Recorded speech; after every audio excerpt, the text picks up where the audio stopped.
Donc je suis frère Baherel. Et moi je suis sœur Baherel. Je suis membre de l'église depuis 1984. J'ai été baptisé aux États-Unis à Salt Lake City.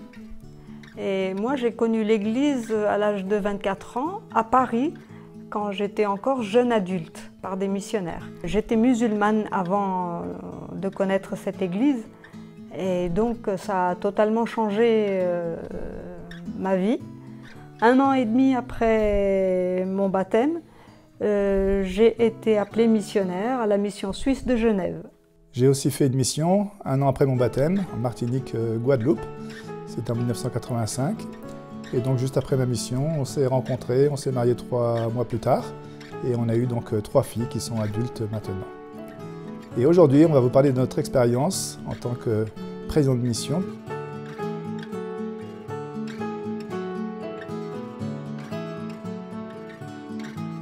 Comme tous les missionnaires, nous sommes allés au MTC à Provo, fin juin, pendant quelques jours.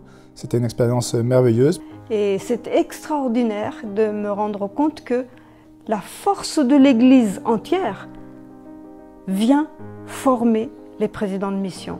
Je me suis dit, ça doit avoir une si grande importance pour le Seigneur. C'est Lord Bernard qui m'a mis à part.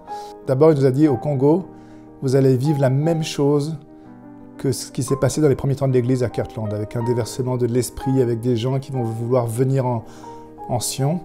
Il nous a dit aussi que ce qui se passe en Afrique, ça va être comme un tsunami pour l'Église au niveau mondial. Alors on s'est dit, on va vraiment vivre des choses extraordinaires. Et avant de partir au MTC, nous avions beaucoup prié, Hervé et moi, pour savoir quel serait notre but personnel. Mais on a ressenti que nous devions vraiment nous concentrer sur le temple et comment fortifier nos missionnaires à être de bons disciples de notre Père Céleste. Et le slogan de notre mission, c'était « Le temple à l'horizon ». La République démocratique du Congo, c'est un pays où l'Église est assez jeune, puisque l'Église a ouvert en 1986, ça fait donc un peu plus de 30 ans, et l'Église a une croissance phénoménale. Lorsque nous sommes arrivés en 2015, il y avait 7 pieux à Kinshasa. Aujourd'hui, il y en a 11.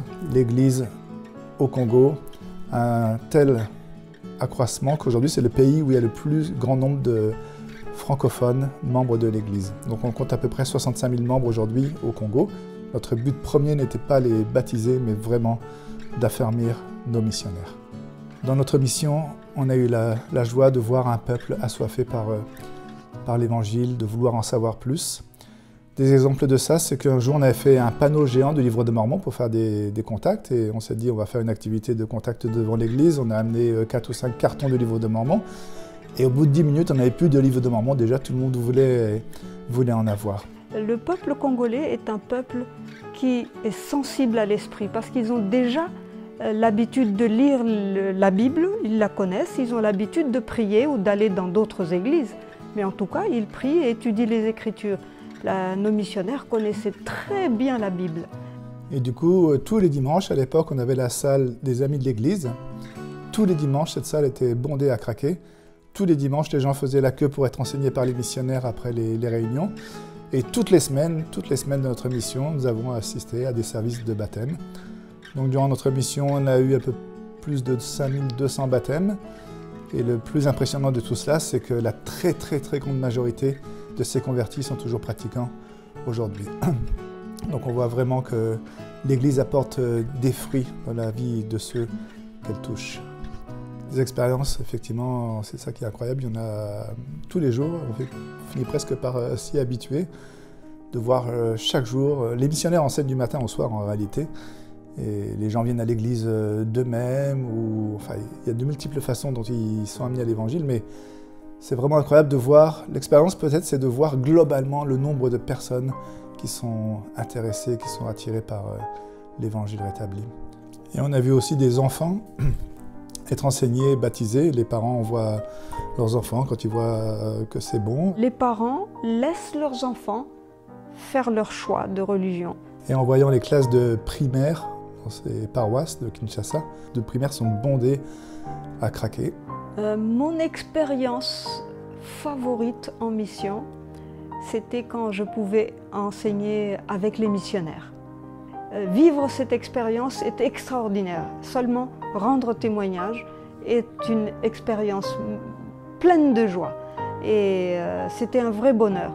Et en plus, au Congo, on enseigne beaucoup les gens dehors. Et enseigner l'évangile dans la nature, sous un arbre, a une atmosphère de plus grande communion avec l'esprit pour moi. Et c'est extraordinaire, des fois on commençait les leçons avec une personne, puis une autre venait, 3, 4, 5, et on terminait la discussion avec 20 personnes. Et lorsqu'on enseignait des principes comme la dîme par exemple, on va demander aux gens à la fin de la leçon, est-ce que vous êtes prêts à suivre ce commandement? Ils vous répondent simplement, si Dieu le commande, pourquoi je ne vais pas le faire? Les Congolais ont une façon de chanter qui touche vraiment. C'est un don ou un talent qu'ils ont, le chant. Et lorsqu'ils chantent avec une voix très puissante. Et même les enfants, quand ils chantent tous avec une très forte voix et avec tout leur cœur. Et lorsque je les entends chanter, c'est comme s'ils étaient en train de prier. De pouvoir vivre heureux quand on n'a même pas d'eau et pas de courant et qu'on ne sait pas ce qu'on va manger le lendemain, mais de savoir qu'en fait on peut placer sa confiance en Dieu et que tout est possible avec lui à nos côtés. Une autre chose que le peuple congolais m'a appris, c'est la solidarité familiale. Ils sont pauvres, mais ils sont très solidaires dans la difficulté. Ça m'a appris à me rendre compte que, d'une part, nos faiblesses sont là pour nous aider à nous améliorer, mais qu'en même temps, le Seigneur fera la part qui nous manque et nous aidera. Être en mission à plein temps en Afrique, ça nous a aidé à nous rendre compte qu'on ne peut rien faire sans le Seigneur et en fait qu'on peut tout faire avec lui aussi.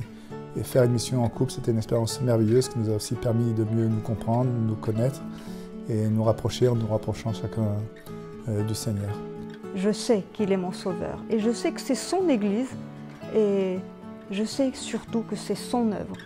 Et c'est un privilège et un honneur extraordinaire de pouvoir le faire tant que j'ai la santé.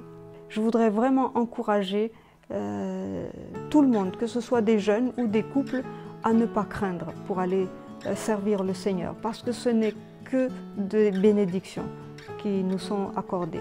Et le Seigneur a dit, celui qui perdra sa vie à cause de mon nom la trouvera, et effectivement, nous avons vu cette écriture se mettre en application dans notre vie. C'est vraiment l'Église de Jésus-Christ, elle est bien organisée, et le Seigneur veille, et lui, il a sa perspective que nous n'avons pas. Parfois, nous ne comprenons pas ce qu'il nous demande, mais c'est vraiment utile de le suivre même sans le savoir.